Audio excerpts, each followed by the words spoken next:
Residents lay frozen in their beds as a sound wafted through the corridors, initially faint, like a zephyr's murmur carried by the wind through distant leaves. Some conjectured it was a young vendor peddling fruit late in the twilight hours, a common sound in the bustling streets of Kumasi town, even after darkness fell. But as the voice intensified and sharpened, growing in clarity and volume, it grew undeniably and horrifyingly clear that the sound originated within the structure itself, echoing from the very walls and floorboards. Amara, residing in the third dwelling unit, a woman usually grounded and practical, jolted upright in her bed, seized by a terror she had never known. She nudged her consort, Chijioke, her voice trembling. "Did you perceive that? That sound?" Her husband, half slumbering in the heavy heat of the night, grumbled, his voice thick with sleep and irritation. "Return to your rest, woman. It is nothing but the wind." But Amara found no solace in sleep, no comfort in his dismissal, for the spectral voice was now directly outside their sleeping chamber's entry, unnaturally close, accompanied by a persistent, chilling rapping against the wooden door. "Buy banana. Banana." She awoke screaming, the phantom sound ringing in her ears, her heart fracturing anew with each terrifying dawn that broke over the town, bringing only temporary respite from the haunting that began precisely at 1 a.m. Now, to understand the horror, one must understand the origin, the banana girl. In the heart of Kumasi town, where the lanes perpetually thrummed with the relentless din of trade and the air hung heavy with the mingled scents of street food and exhaust, a young girl traversed the hot, dusty routes barefoot. Her feet, calloused and tough, knew every pebble, every crack in the sun-baked earth. Her name was Ao, a child merely 8 years of age by local reckoning, yet she bore the weight and burden of a family upon her small, slender shoulders. Her world differed significantly and tragically from that of other youngsters her age, children who spent their days in the relative peace of schoolrooms, learning to read and write, acquiring knowledge.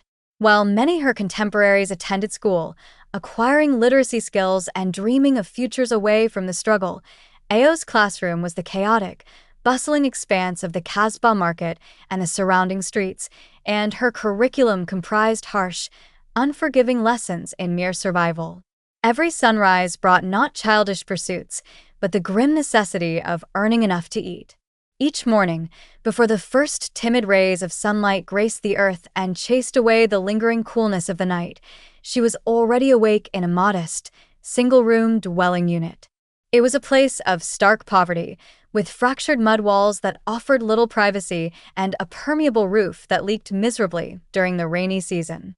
Her mother, Mama Ao, a woman worn thin by hardship and early widowhood, would already be meticulously peeling ripe, yellow bananas, her movements practiced and swift, arranging them neatly and appealingly on a wide, flat platter.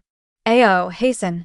The sun will be high soon, and the best customers will be gone," her mother's fatigued voice would summon, laced with an urgency born of desperation.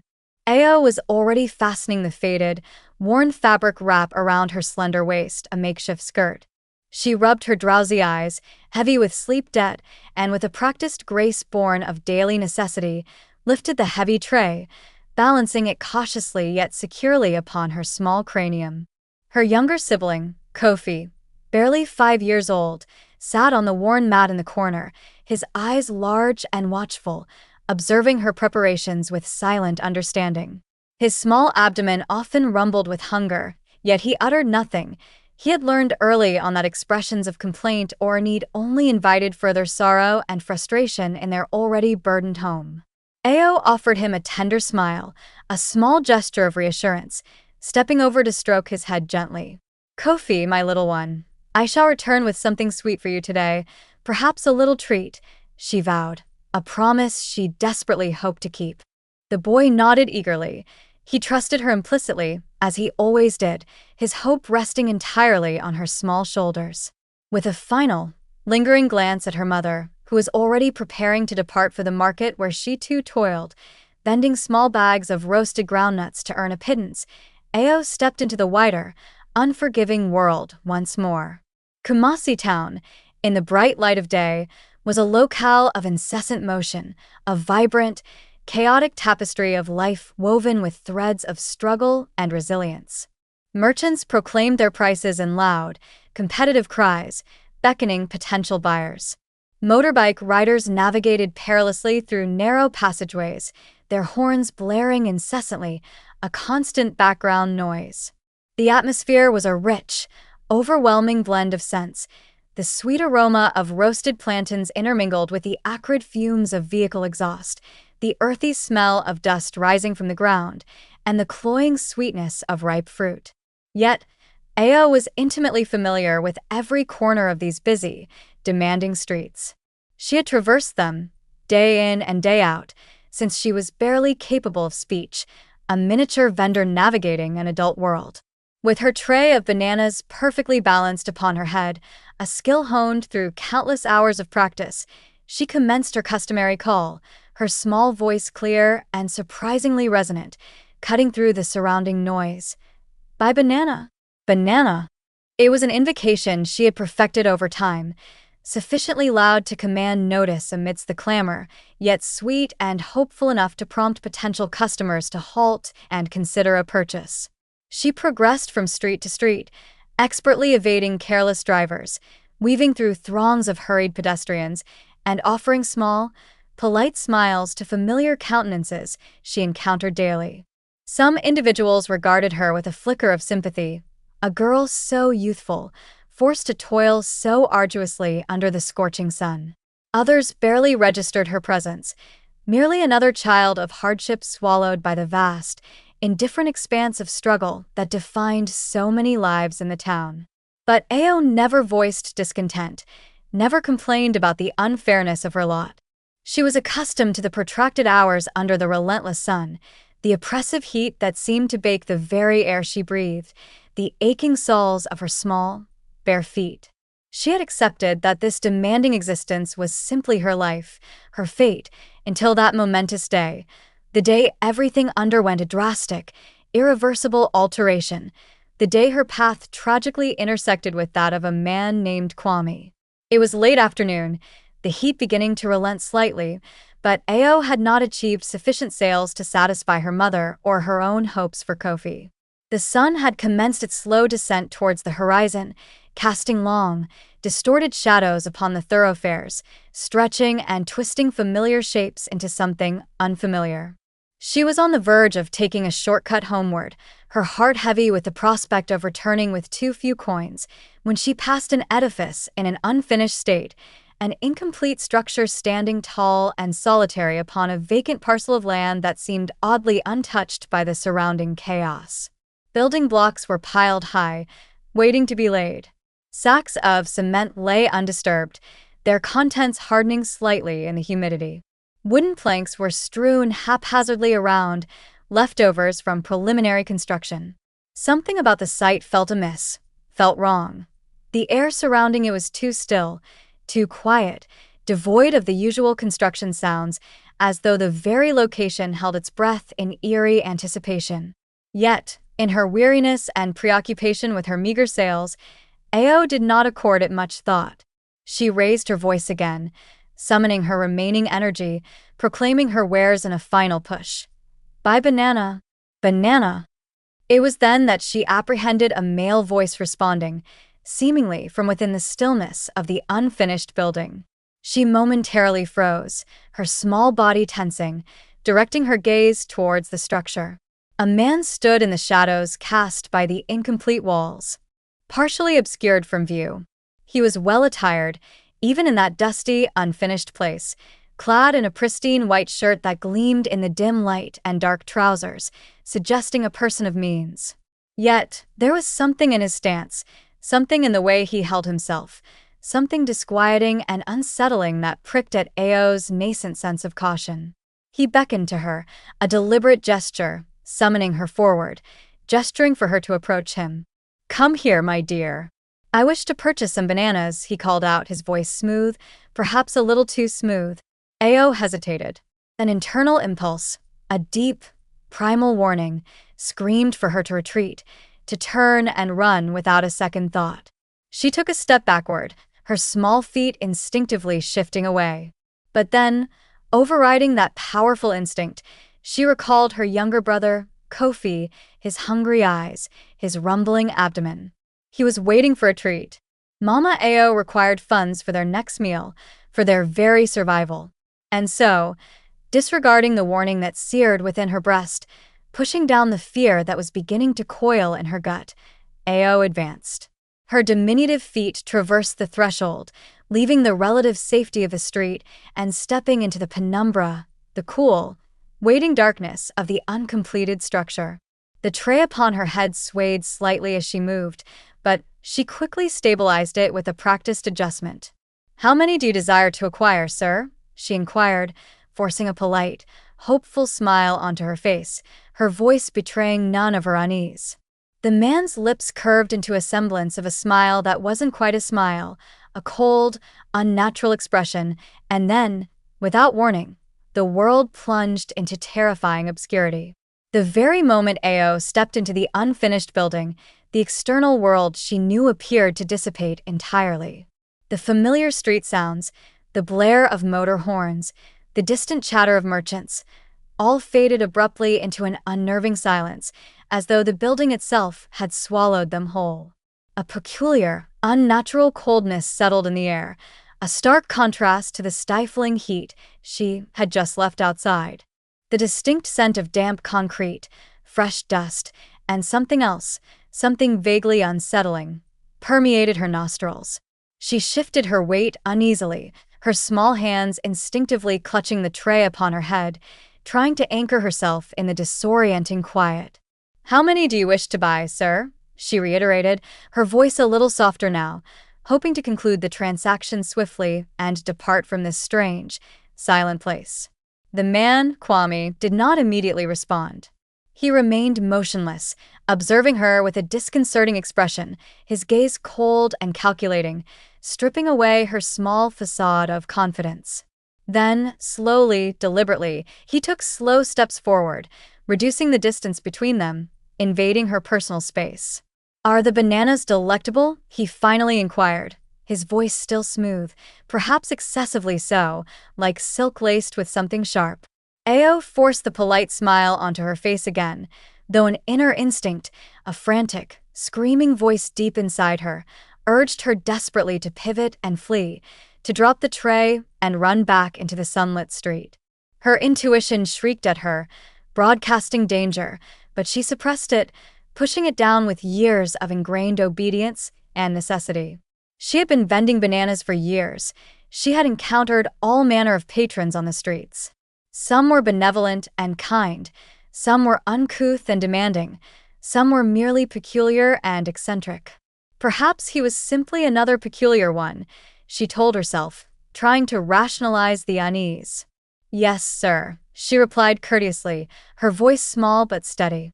"My bananas are very delightful, very ripe."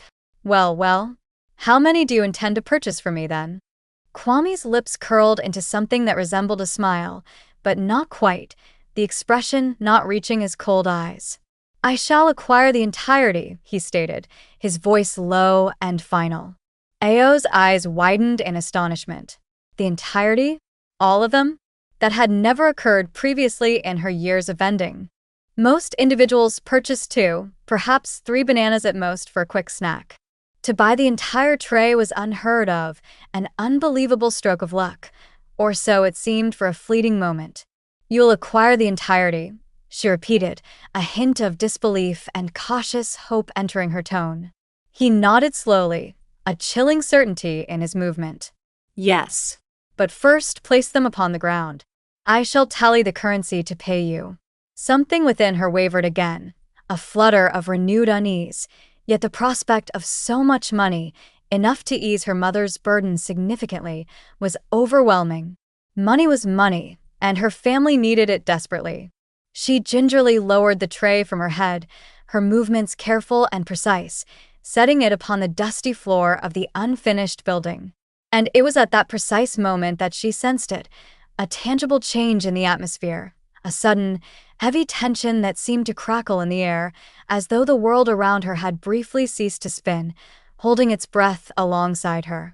Before she could react, before her rational mind could process the sudden shift from potential sale to imminent danger, a weighty, rough hand clamped tightly over her mouth, stifling any sound.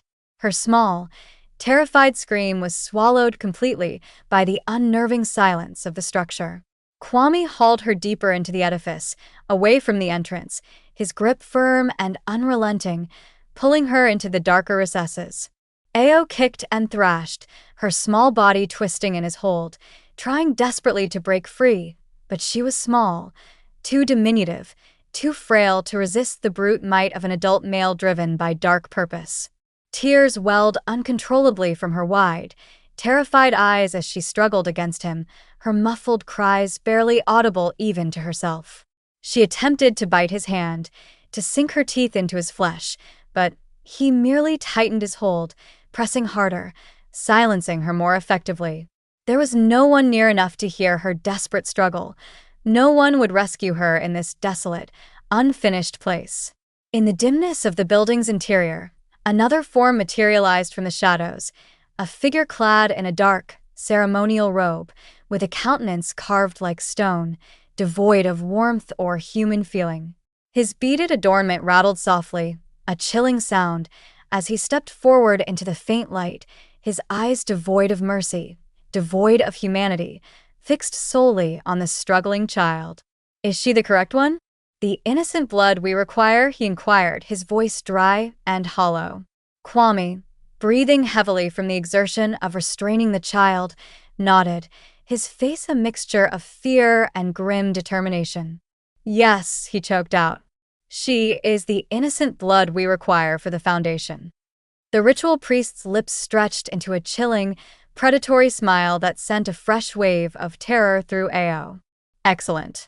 Bring her. The spirits await." Ao vigorously shook her head against the hand covering her mouth, her muffled cries growing more frantic, more desperate. Spirits? Rituals? She did not comprehend all they uttered, but one terrifying certainty gripped her small mind. She was about to perish, her young life about to be extinguished in this dark place. "The earth accepts the blood," the priest murmured, his voice taking on a hypnotic, ritualistic cadence. The ground had already been prepared. A deep excavation, a crude pit, had been dug in the core of the building's foundation, a hole waiting to be filled. It was intended to be filled with concrete, the solid base upon which the building would stand, but tonight it would contain something else, something far more sinister. Kwame forced Ao to her knees at the edge of the pit, restraining her small, trembling body as she screamed futilely into his hand, her muffled wails echoing strangely in the silent structure. The ritual priest produced a small, carved gourd filled with a dark liquid, a viscous mixture that smelled of blood and pungent herbs, prepared for the offering. "The spirits await," the priest intoned again, his eyes burning with a chilling fervor. "They will receive her offering. In return, your prosperity shall never diminish. Your wealth shall be eternal." Ao's small body convulsed violently, a desperate, last-ditch effort as she strove with all her might to break free from Kwame's iron grip. "Mama! Mama!" "Release me," she shrieked, her voice a thin, reedy sound of pure terror. But the individuals who held her paid no heed to her pleas, their faces set in grim indifference. The dark night paid no heed. The silent building paid no heed. And in that instant, swift and brutal, the blade descended.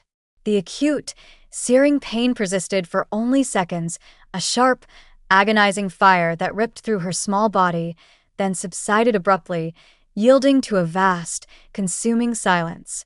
Her innocent blood spilled into the hungry earth, soaking into the dark soil, saturating the very foundation of the structure that would soon ascend above it, built upon her sacrifice. The ritual priest chanted softly, his voice low and guttural, performing the necessary rites. Kwame observed, trembling slightly, his heart pounding with a chaotic mixture of dread for the deed he had done and exultation at the promise of eternal wealth. "It is completed," the priest pronounced at last, his voice firm and final. And just like that, the horrific sacrifice was concluded. The excavation was hastily concealed, the ground smoothed over, the concrete foundation laid, sealing her fate.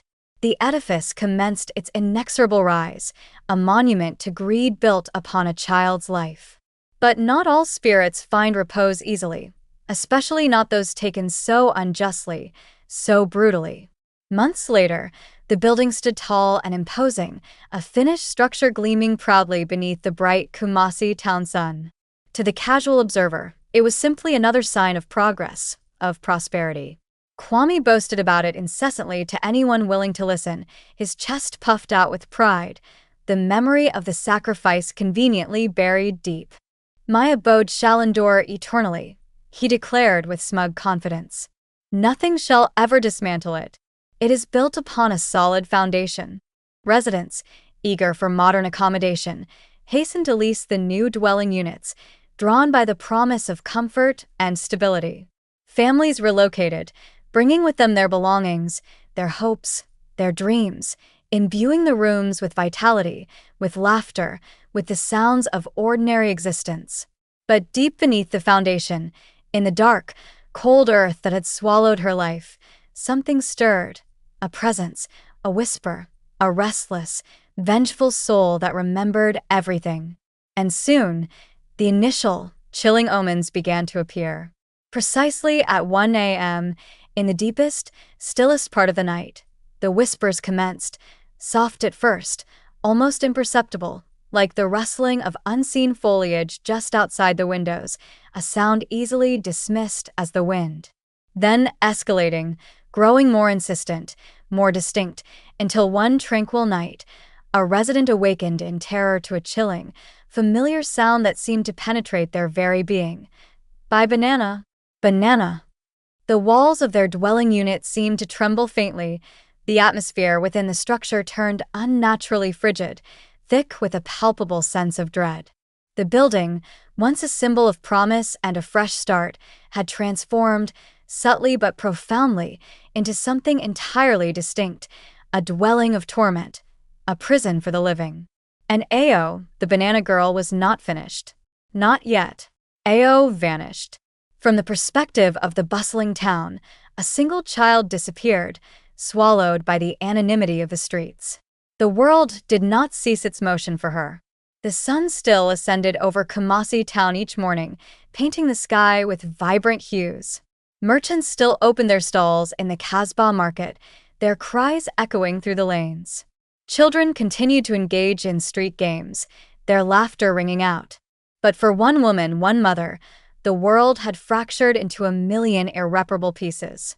Mama Ao, a widow already acquainted with profound loss, a mother whose life was centered entirely around her children, waited by the entrance to their humble dwelling unit that evening, anticipating the familiar cadence of her daughter's small voice calling from the thoroughfares, announcing her return. "Mama! Mama!"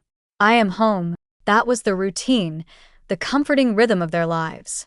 But that evening, silence descended instead, a heavy, suffocating silence that pressed down on her heart, and Mama Ao felt a chilling premonition, a cold dread beginning to spread through her like ice. The nascent stirrings of fear began subtly, a whisper of worry that she tried desperately to silence. Initially, she endeavored to maintain composure, to cling to rational explanations. Perhaps she was simply delayed at the Kasbah market, haggling with a difficult customer.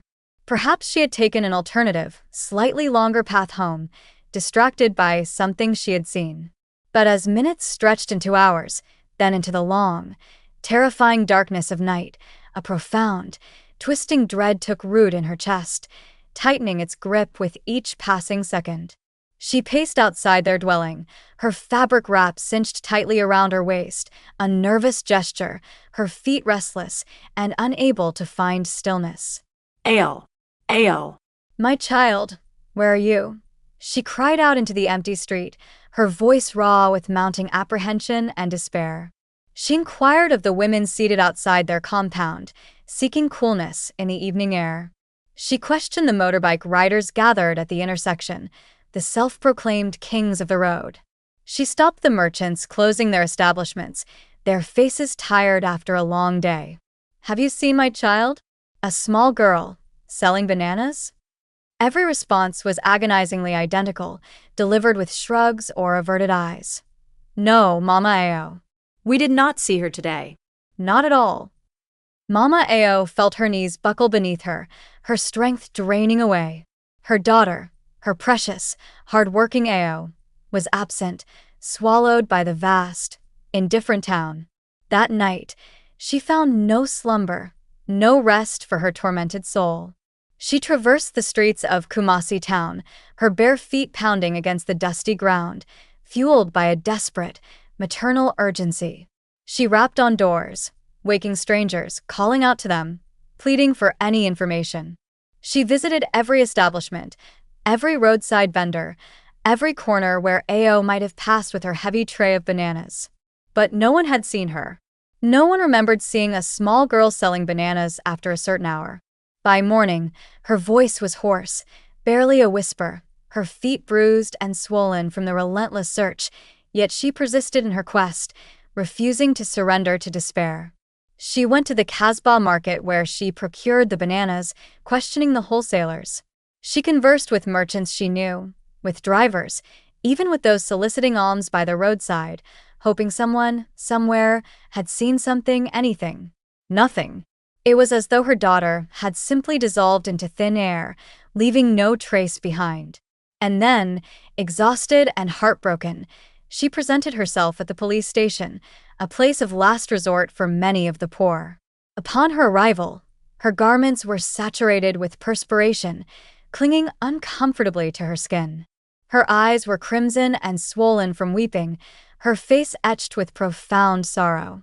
"Officer, I implore you, you must assist me. My child has not returned home." The officer behind the counter regarded her languidly, his expression bored and indifferent, chewing slowly on a piece of gum.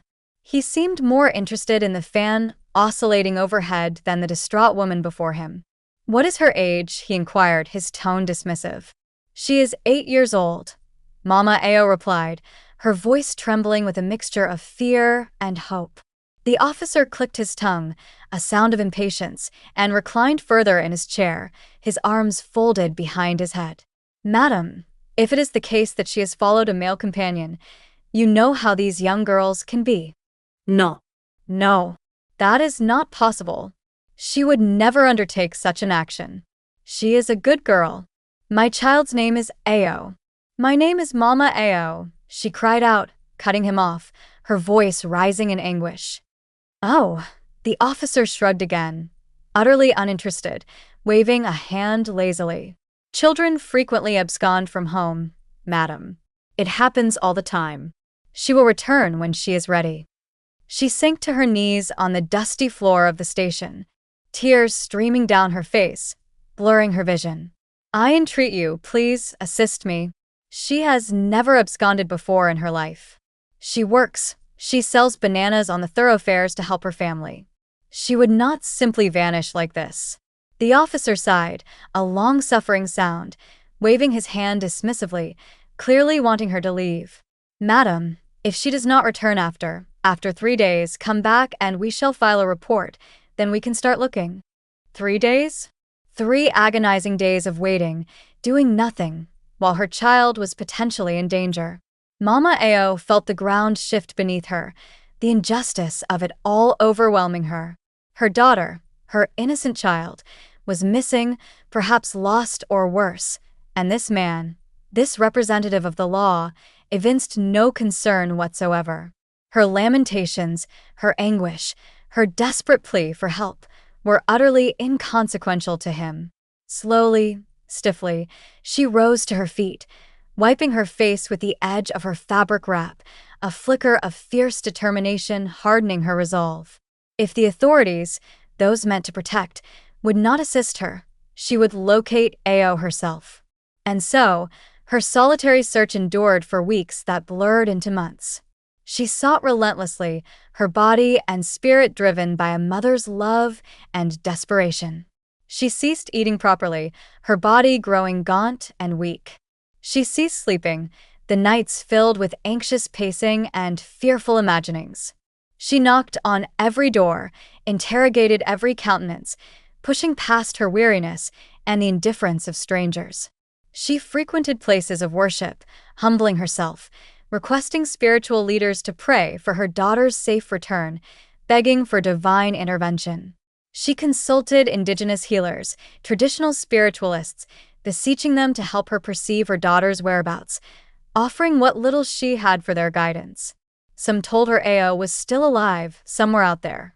Some, more brutally honest, told her she was deceased.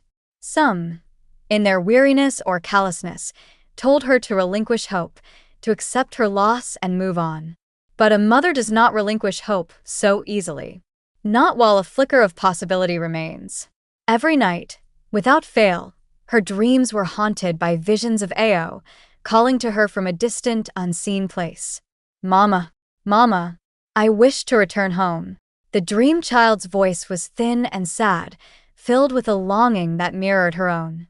She awoke screaming, her heart fragmenting anew with each cruel dawn, the dream a tormenting echo of her waking reality.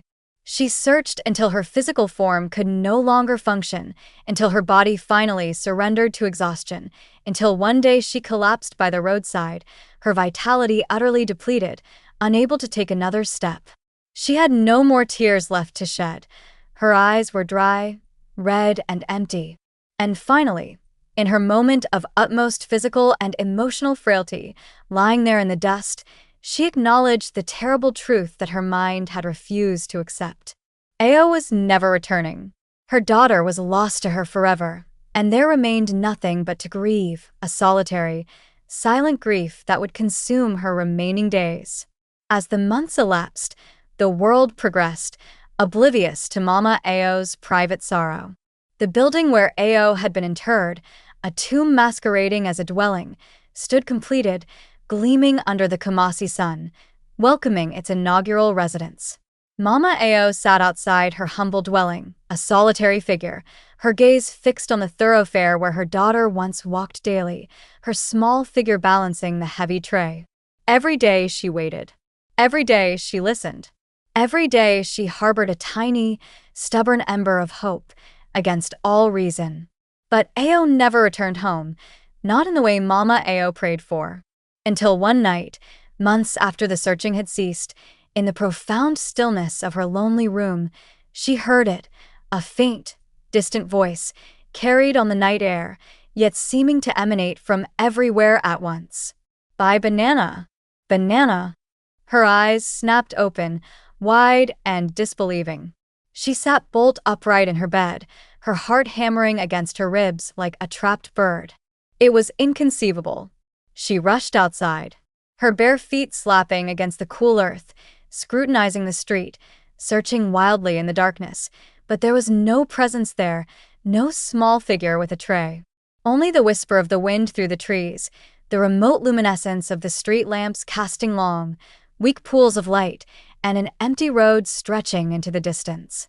Yet, deep within her soul, a soul that had been shattered and reformed by grief, she recognized that voice.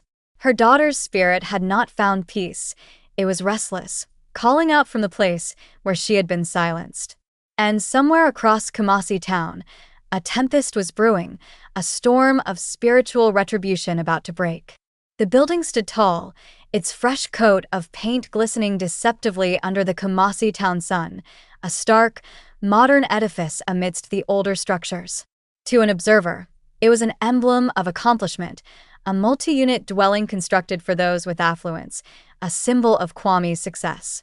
But deep beneath its foundation, in the frigid embrace of the earth that had been stained by her blood, Ao found no rest, no peace. Her blood had mingled with the soil. Her final, terrified cries had been muffled and silenced by the thick concrete poured above her. Her corporeal form had been abandoned and forgotten, buried beneath layers of construction. But her spirit remembered. And now, it was poised to be heard by those who had silenced her. It was a seemingly jubilant occasion when the first residents arrived, families with progeny, their children excited by the prospect of a new home, recently wedded couples, their faces full of hope for the future, diligent merchants seeking a fresh commencement, a comfortable base from which to build their businesses.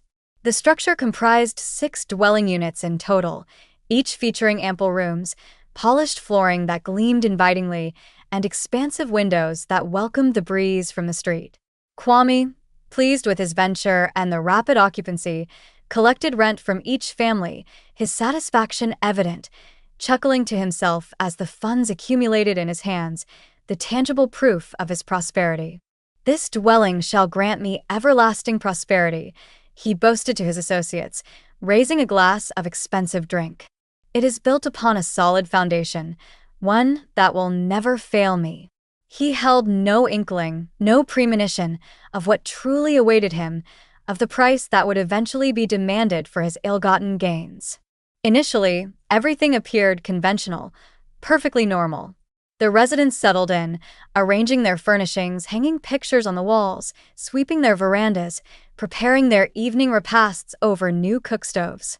The building resonated with the familiar, comforting sounds of existence, children at play in the corridors or outside, their laughter echoing, mothers engaged in casual conversation over shared chores, fathers returning from their occupations, their footsteps heavy on the stairs. But on the third night of occupancy, a subtle transformation occurred. The atmosphere within the structure grew heavy, oppressive, like an unseen force pressing against the walls, against the chests of those within. And then, precisely at 1 a.m., as the town lay deepest in sleep, the silence fractured, not with a loud noise, but with a sound that seemed to emanate from the very air itself. A voice, a small, distant voice, filled with a chilling echo. "Buy banana?" The residents, scattered across the 6 dwelling units, froze in their beds, every nerve ending screaming alert. The sound drifted through the corridors, initially faint, like a whisper carried by the wind, easily dismissed by the rational mind. Some, clinging to logic, conjectured it was a child outside selling bananas late into the night, though such activity was unheard of at that hour.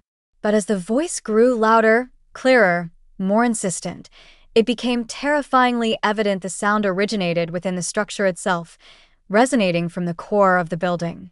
Amara, residing in the 3rd dwelling unit, the one closest to where Ao's struggle had occurred, jolted upright in terror, her heart pounding with a frantic rhythm. She nudged her consort. "Chijioke," her voice a strained whisper. "Did you perceive that? That sound again?" Her husband, half slumbering, clinging to the refuge of sleep, grumbled. "Return to your rest, Amara. You are dreaming." But Amara found no solace in sleep, for the spectral voice was now directly outside their sleeping chamber's entry, unnervingly close, accompanied by a persistent, unmistakable rapping. "Buy banana. Banana." Amara's blood ran cold, chilling her to the bone despite the warm night. She gripped her husband's arm, her fingers digging into his flesh, her heart palpitating wildly. "Chijioke, awaken. Truly awaken. Do you not hear it?" But as soon as he opened his eyes fully, shaking off his sleep-induced daze, the knocking ceased. The air was still, oppressively still, thick with an unnatural silence. Amara held her breath, listening intently, straining her ears for any sound. Nothing. Only silence, deep and unsettling. Shaking her head slowly, trying to convince herself, she whispered, Perhaps I imagined it. The heat, a bad dream." But deep within, in the core of her being, she recognized the truth that her mind wanted to deny. Something was profoundly, terrifyingly amiss with this edifice. As the days elapsed, the peculiar, unsettling events began to unfold with increasing frequency and intensity, spreading like a contagion through the building. Residents lost their occupations without discernible cause, opportunities slipping through their fingers inexplicably. Funds mysteriously vanished from wallets and purses left on tables or in drawers, leaving them short for necessities. Children fell ill with maladies for which there seemed no medical remedy, their small bodies racked with fever or unexplained pain. Provisions spoiled overnight, rotting rapidly even within refrigeration units, a sickening waste that added to their hardship. One by one, the residents began to suffer, not just financially or physically, but spiritually, a creeping dread eroding their peace. Even the most robust men, the wealthiest merchants among them, the most devout women, they all felt the inexplicable weight of something anomalous pressing down upon them, a malevolent presence that permeated the very air they breathed within the building's walls. And every night, without fail, precisely at 1 a.m., the voice returned, soft at first, then growing louder, more insistent. "Buy banana, banana." It became a torment, an inescapable part of their nights. They were too exhausted, too fearful to disregard it fully. Some offered supplications against it, praying for divine protection.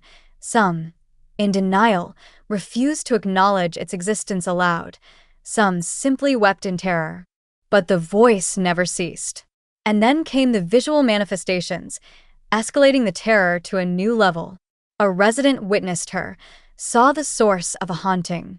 It was a cool evening, a rare relief from the usual heat. Mr. Obinna, a businessman who had recently relocated into the multi-unit structure, confident in its solid appearance and location, was counting his earnings in his sleeping chamber. He had enjoyed particularly successful transactions that day, a good sign for his new venture, and intended to deposit the substantial cash at the financial institution the subsequent morning for safety. He smiled to himself, feeling secure and prosperous, meticulously stacking the currency notes upon his bedside table. But just as he extinguished his lamp to retire, plunging the room into near darkness, something felt aberrant. The atmosphere surrounding him had turned cold, unnaturally frigid, as though a window had been left wide open on a freezing night, though all were securely closed. Then, from nowhere, a small, shadowy form materialized at the foot of his bed, coalescing out of the deeper gloom. Mr. Obinna's breath caught in his throat, a choked gasp of pure terror. His body became immobilized, frozen in a state of shock, unable to move or cry out. The figure advanced closer, slowly, deliberately, and then, as it moved into a sliver of moonlight filtering through the window, he beheld her, a small girl. Her eyes, fixed on him, were hollow, devoid of light or life. Her countenance was pale and lifeless, like faded parchment. Her diminutive hands clutched something before her, a tray of bananas. But the bananas were not ripe and yellow. They were blackened, utterly decaying, dripping with something viscous and dark onto the floor. Mr. Obinna opened his mouth to emit a cry, a scream of primal fear, but no sound emerged. His vocal cords seemed paralyzed. The girl's lips parted, revealing dark gums, but her voice was distant, echoing as if from another realm, filled with an ancient sadness and a chilling emptiness. "Do you wish to acquire bananas?" His body emancipated itself abruptly from its frozen state, jolted into frantic action by the sheer terror. He scrambled from his bed, his movements clumsy and panicked, overturning his stack of money as he lunged towards the door, his only thought escape. But just as his trembling hand reached for the handle, a powerful, bone-chillingly icy grip closed around his ankle, stopping him dead. He glanced downwards, his eyes wide with horror. The girl held him fast, her small fingers tightening around his leg with impossible strength. Her lips peeled back from her gums into a chilling, wide smile that held no mirth, a ghastly expression, and then she whispered, her voice now clear and close, dripping with spectral demand, "Grant me my money. You must pay." The room plunged into instantaneous, absolute darkness, deeper than mere night. Mr. Obinna's shriek, raw and piercing, resonated throughout the structure, a sound of utter despair and terror. The following morning, pale and visibly shaken, Mr. Obinna gathered his belongings in a frantic haste. He disregarded his rental obligation, leaving behind possessions of value. He did not care about the financial loss. He merely needed to depart from that place, to put as much distance as possible between himself and the horror he had witnessed. He disclosed what he had witnessed to no one, not wanting to be thought mad or invite further attention. He did not dare speak the truth of the haunting. The structure that had welcomed residents with pledges of comfort and affluence had now devolved, in the minds of its inhabitants, into something entirely else, a place of distress, a fear, a haunted tomb. The echoes of mirth and laughter that once permeated the rooms had long since been supplanted by lamentations of despondency and the chilling sounds of the night. The residents who had entered the building with anticipation and hope now existed in a perpetual state of dread, living on edge, because Ao was conscious beneath their feet, and she was enraged. By this point, every inhabitant of the building had encountered something inexplicable, something that defied rational explanation. Objects were located autonomously, appearing in different rooms or simply vanishing. Shadows flickered and moved in the periphery of vision where no figure stood. Unseen hands touched people during their slumber, cold and unsettling. But the most tormenting aspect, the one that drove them towards the brink of madness, was the voice. Every night, without fail, precisely at 1 a.m., it recommenced its chilling refrain. "Buy banana. Banana." The whispers permeated the structure, seeming to seep from the very walls, infiltrating every room, winding around the ears of every resident, an inescapable auditory nightmare. Some endeavored desperately to disregard it, stuffing pillows over their heads. Some wept in terror, huddled together for comfort that never came. Some supplicated for relief to come, praying for dawn, praying for deliverance. But the voice never ceased. And then, the apparitions intensified, becoming undeniable, more horrifyingly real. One of the residents, Taiwo, a craftsman, a man known for his pragmatic outlook, had always been a skeptic, scoffing at the growing fear among his neighbors. "Phantoms do not exist," he would assert with a dismissive wave of his hand. "All these people are merely imagining things, letting their fear get the better of them." But one night, his skepticism was shattered, replaced by a terror so profound it changed him forever. He had just returned from his labor, utterly exhausted after a long day of demanding work. He discarded his satchel onto the floor, loosened his tie, and collapsed onto his bed, seeking immediate oblivion in sleep. Within minutes, he was deeply asleep, lost to the world. Then, a sound disturbed his rest. Initially, it was faint, a gentle rustling like footsteps on the floor tiles just outside his door. He stirred, his mind registering the disturbance, but did not fully awaken. Then a knocking, soft at first, tentative, then growing louder, more insistent, more deliberate. His eyes fluttered open, his heart pounding suddenly in his chest, a frantic drumbeat against his ribs. "Who is it?" he mumbled, his voice thick with sleep and confusion. No reply came, only the continued, eerie knocking. Then the door creaked open, slowly, agonizingly, revealing only deeper darkness beyond. And in the dimness of his room, cast by the faint light filtering in from the street, he beheld her, a small girl standing in the doorway, her silhouette framed against the slightly lighter hall. Her tray of bananas was balanced on her head, a familiar, yet utterly terrifying sight. Her countenance was shrouded in shadow, but her eyes, fixed on him, were hollow, vacant, staring directly into his soul. Then she spoke, her small voice unnervingly clear, yet filled with a spectral echo. "Do you wish to acquire bananas?" A tremor, a profound wave of icy dread, coursed down his spine, paralyzing him. Who are you?" he whispered, the words catching in his throat, barely audible. She stepped closer, gliding silently into the room. Her small, bare feet did not make contact with the ground, hovering just above the polished floorboards. "You will pay." Her voice was now sharp, demanding, cutting through the silence like a spectral blade, devoid of childish innocence. Taiwo attempted to move, to scramble away, but he found himself utterly paralyzed, unable to lift a limb. His breath constricted in his chest, making it difficult to inhale. Then, with a deliberate, unnerving movement, the tray slipped from her head. The bananas struck the ground with a wet, sickening splat, landing at his feet. They were not yellow and ripe. They were rotting, black, teeming with unseen life, and from beneath them, a dark, viscous liquid, blood, pooled and spread slowly across the floorboards towards him. Taiwo's scream, a sound of pure, unadulterated terror, shattered the night, echoing through the now silent building. The following morning, Taiwo, shaken to his core, packed his belongings with frantic speed. He disregarded his rental obligation, walking away from money he had paid. He disregarded his possessions, leaving most of them behind. They were tainted by the haunting. He merely needed to depart from that cursed place, to flee the memory and the presence that inhabited it. But before his departure, before he joined the growing list of former residents, he recounted his experience to someone he trusted implicitly, a man who could perhaps provide spiritual assistance, his spiritual leader, his pastor.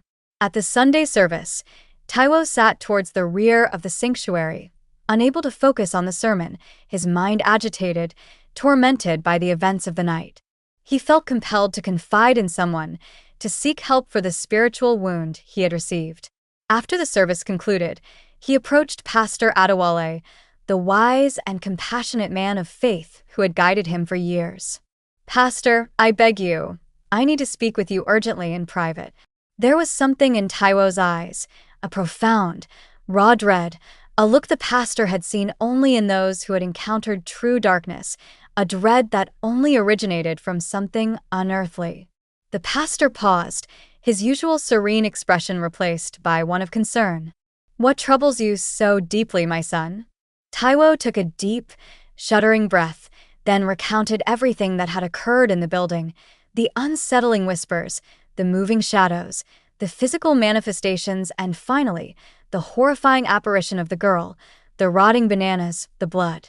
Pastor Adewale listened in silence, his expression inscrutable, his gaze fixed on some unseen point, occasionally nodding slowly. Then, when Taiwo concluded his trembling account, the pastor closed his eyes and inhaled deeply. A long, slow breath.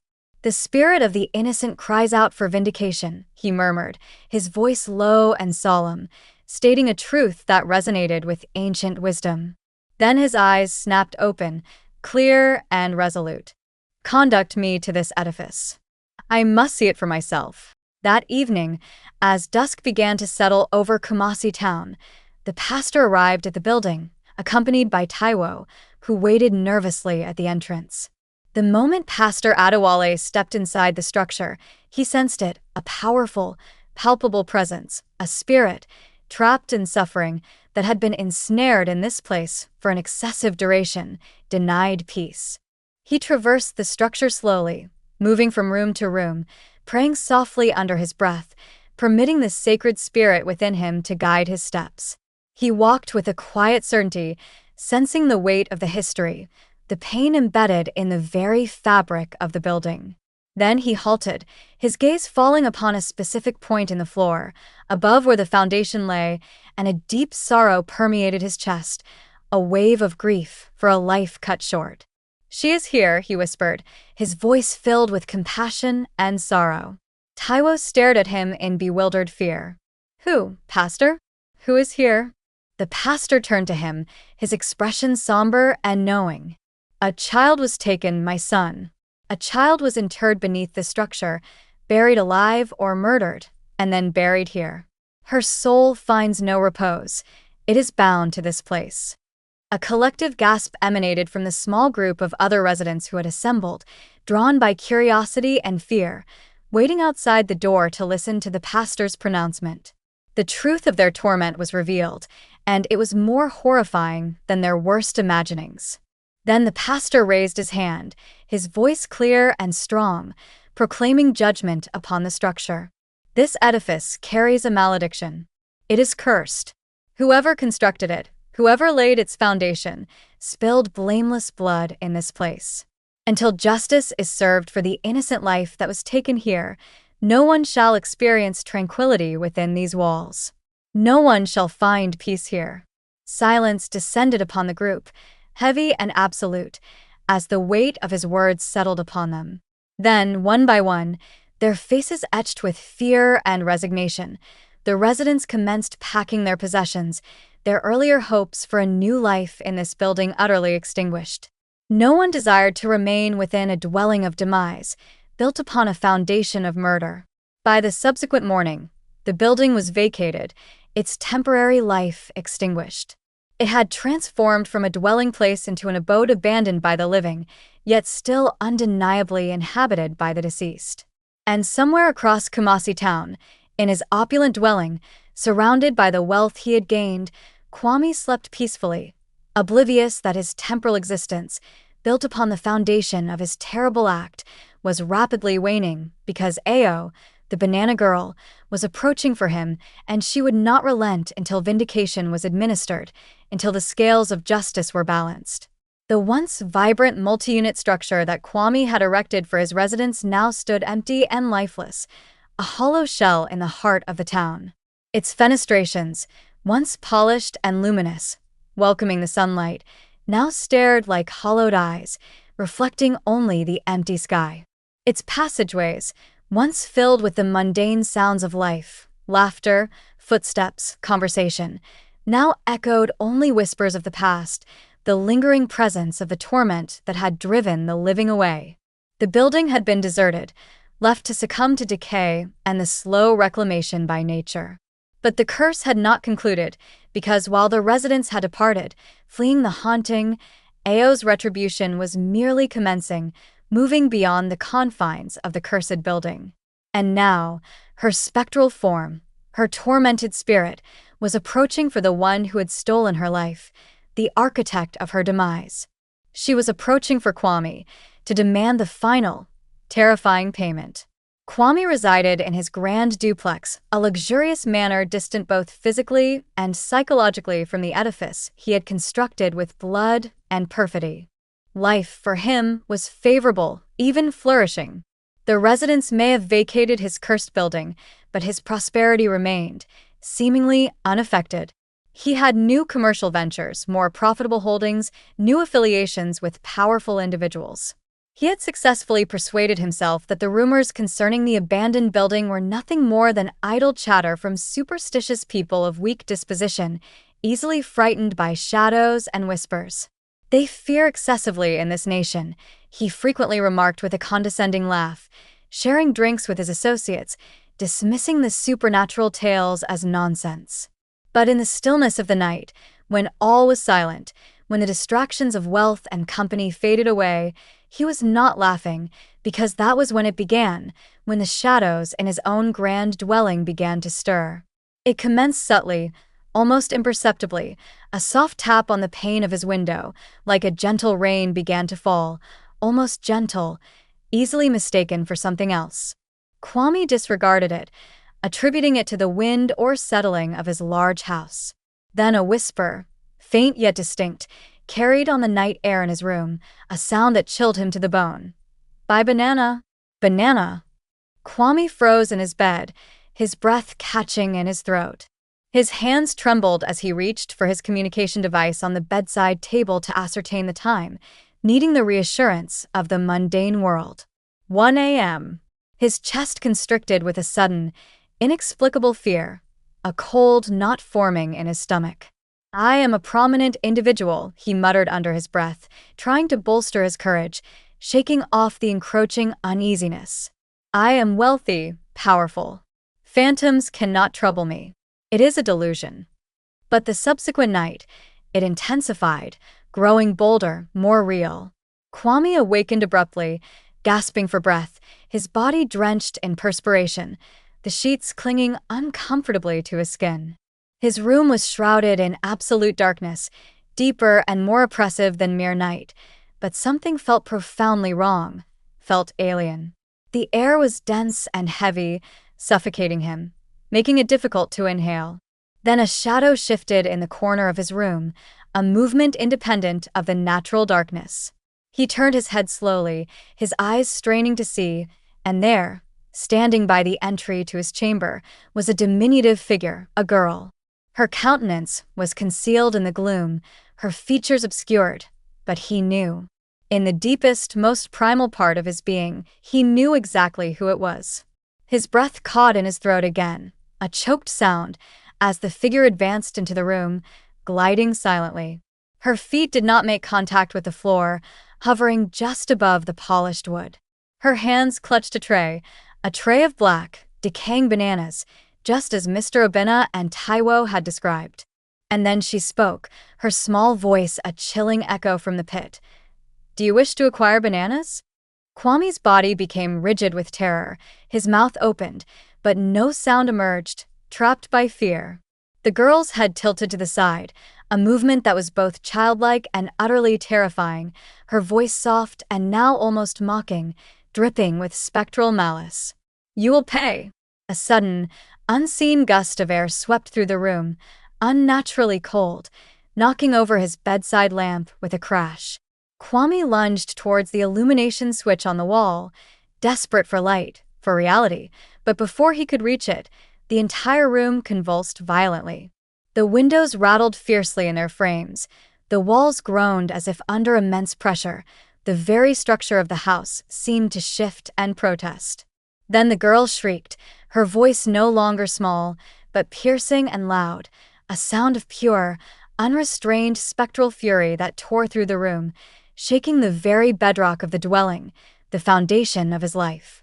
Kwame fell to his knees on the floor, his ears ringing, his vision blurring with fear and disorientation. And then, as suddenly as it had begun, everything became silent. When he reopened his eyes, trembling, the girl had vanished, the room was still. But on the floor beside him, his currency lay scattered, the stack of money he had been so proud of. And upon the notes, dark, viscous marks were spreading, staining the paper. And in the distance, faint yet unmistakable, the sound of a child's laughter echoed, cold and cruel. From that night onward, Kwame's existence crumbled, piece by piece, mirroring the decay of the bananas the spectral girl carried. His commercial ventures, previously so successful, collapsed without warning. Agreements that had been finalized suddenly disintegrated, leaving him with nothing. His bank accounts drained mysteriously, funds vanished without explanation, leaving him unable to access the wealth he had sacrificed for. His health deteriorated rapidly. Medical professionals found nothing amiss, yet he grew feebler each day, his strength draining away as if possessed by an unseen illness. His associates, sensing the darkness that now enveloped him, the bad fortune that clung to him, abandoned him one by one, unwilling to be associated with his misfortune. Every night, the torment intensified, growing more vivid, more terrifying. Every night, she returned to his room, appearing in the darkness. Every night, she posed the same chilling query, "Will you pay?" Until one night, he could endure it no more. He was at the end of his physical and mental endurance. It was raining heavily outside, a tumultuous storm lashing against the windows of his grand house, the sort of tempest that unsettled even the most resolute men. Kwame confined himself to his sleeping chamber, unable to find rest, refusing to slumber for fear of what awaited him in his dreams or upon waking. He had prayed, he had pleaded, he had attempted everything, consulted healers, sought protection, tried to escape by traveling, but nothing halted her nightly visitation. As the clock on his bedside table tolled 1 a.m., marking the dreaded hour, he held his breath, his heart pounding, waiting for the familiar sounds of the haunting to begin. For the first time in weeks, there was silence. No knocking, no whispers, no shifting shadows, only the sound of the rain. Kwame exhaled shakily, a wave of fragile relief washing over him. "It has ended," he whispered, his voice hoarse, daring to believe he was free. Then, a voice, unnervingly close, from directly behind him. "Do you wish to acquire bananas?" His body turned instantly cold, a shock of pure, paralyzing terror seizing him. Slowly, with trembling hands, he pivoted, dread filling him. And there she stood, Ao. Not a shadow this time, but seemingly solid, standing just inches away. Her eyes were black, hollow, infinite voids that seemed to stare into his very soul. Her mouth was contorted into a wide, haunting smile that stretched unnaturally across her face. The tray on her head was empty, a silent accusation. And then she stepped forward, moving closer, her small, spectral hand reaching out. "Grant me my money. Pay the price." Kwame screamed, a sound ripped from the deepest part of his terror. He attempted to flee, to scramble away from the apparition, but his legs failed him, buckling beneath him. He attempted to resist, to push her away, but his body was too frail, too weak, depleted by weeks of fear and sleeplessness. Then her cold hands touched his chest, spectral yet seemingly solid, and in that moment, as her touch permeated his being, he perceived everything.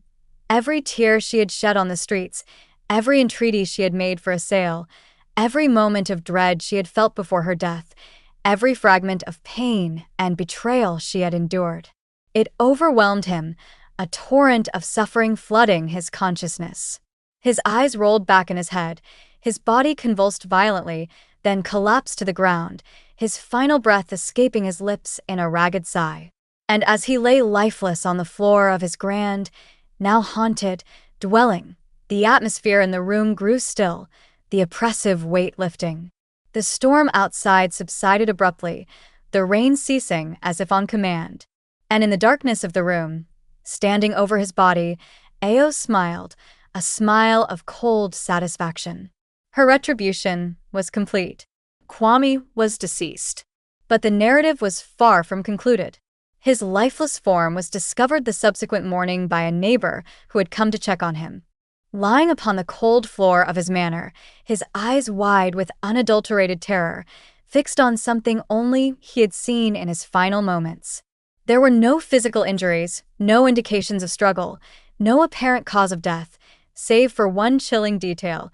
His hands were clenched so tightly, so violently, that his fingernails had penetrated deep into his palms, drawing blood.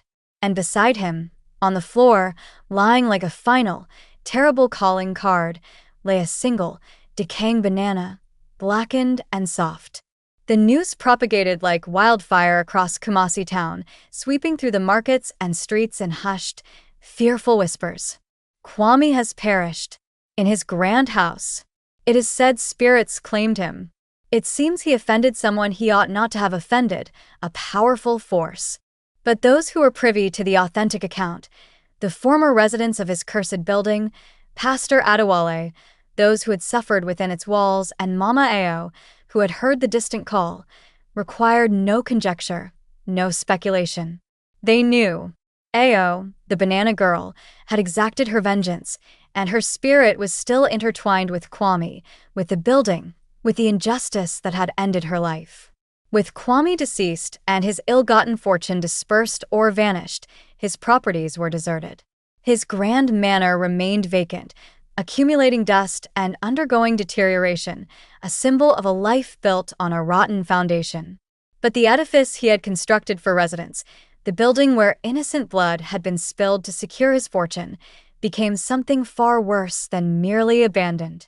It transformed into a place of profound dread, a place in Kumasi town that no one, not the brave nor the foolish, dared to enter, not even in the light of day. Proprietors attempted to dispose of it, to sell it off, but no prospective purchaser ever acquiesced, ever signed the papers, even when the price was reduced to practically nothing, a fraction of its construction cost. No one desired it. Its reputation preceded it. The walls held the whispers. The floor echoed the footsteps of the departed, the phantom calls of a child. And every night, without fail, precisely at 1 a.m., the voice returned, emanating from within the dark, empty structure. Buy banana. Banana. Initially, courageous individuals, fueled by skepticism or dares, attempted to validate the tales, to prove they were just stories. Men would position themselves outside the edifice at midnight, daring one another to remain until dawn, to witness the supposed haunting. None ever succeeded. The moment the voice commenced, the most intrepid among them fled without a backward glance, their bravery evaporating in an instant, replaced by primal fear. And soon, no one dared to approach it at all, not even to stand outside the fence that had been erected around it. It became a spectral dwelling, a place where only spirits resided, a place eternally accursed, a permanent scar on the landscape of Kumasi town. As the years elapsed, the tale of Ao, The banana girl buried in the foundation evolved into a powerful folklore, passed down through generations. Mothers would caution their offspring not to walk alone at night, especially near the abandoned building, lest they hear the voice of the banana girl summoning them from the shadows. Elders would shake their heads, murmuring about the covetousness of men like Kwame and how the blood of the blameless never remains silent in the earth, how injustice leaves an indelible mark. Some individuals claim that if you passed by the edifice on a quiet night, when the town's noise was minimal, you would behold her, a small spectral form standing in the darkness of a vacant window or doorway, holding a tray of bananas that never decayed, eternally fresh yet horrifying in their context, her countenance concealed in the shadows, her voice soft but chilling, beckoning. "Do you wish to acquire bananas?" No one ever responded. No one ever lingered long enough to witness what transpired next, because in Kumasi town, one truth was unequivocally clear, a truth whispered in hushed tones and remembered in fearful dreams. Ayo's phantom would never abandon the edifice built upon her grave. The edifice falters, its physical structure weakening with time and neglect, but the malediction endures, a permanent stain. Years subsequently, in an endeavor to efface the past, to remove the grim reminder from their city, the local governing body resolved to dismantle the building, to tear it down and build something new, something clean, in its place. They brought in bulldozers, heavy hammers, and robust laborers prepared to raze its walls to the ground. But strange occurrences began to unfold from the moment they began work. Machinery malfunctioned without cause, engines sputtering and dying despite being recently serviced. Workers fell suddenly ill and required transportation away, struck by inexplicable fevers or debilitating weakness. Tools disappeared overnight, vanishing from the secure site as if carried away by unseen hands. Every attempt to demolish the structure failed, thwarted by invisible forces, until finally, the laborers, brave but not foolish, declined to proceed, refusing to set foot on the site again. "We cannot accomplish it," they stated, their voices firm with conviction and fear. "This edifice is not ordinary. It is held by something else." And so, the building persists, a ghostly, decaying structure amidst a vibrant, growing city, a silent, terrifying memorial to the girl who had been interred beneath its foundation, a chilling caution to all who would exchange blamelessness, innocence, and human life for transient avarice and material gain. And though the walls cracked and crumbled with the passage of time, weathering the storms and the sun, and nature commenced its slow reclamation of the site, vines creeping over the stone, one element never altered, never faded. Precisely at 1 a.m., if you summoned the courage to listen, if you stood close enough to the abandoned, cursed place, you would still apprehend it, soft at first, then escalating, clearer, more insistent, a timeless echo of a child's call intertwined with a spirit's demand. "Buy banana, banana." And those who heard it never lingered long enough to hear it fully, fleeing into the night, knowing the legend was real. The ethical lesson of the narrative, stark and unyielding, is that avarice and inequity are never left unchastened by the universe, as truth and consequence invariably find a means to surface, to be heard, to demand a reckoning. The spirit of the wronged, though silenced in life, will seek redress, will demand payment, even from beyond the confines of the grave. Ultimately, no malevolent deeds, especially those built upon the suffering of the innocent, remain perpetually concealed or unpunished. The earth remembers, and the spirits demand their due.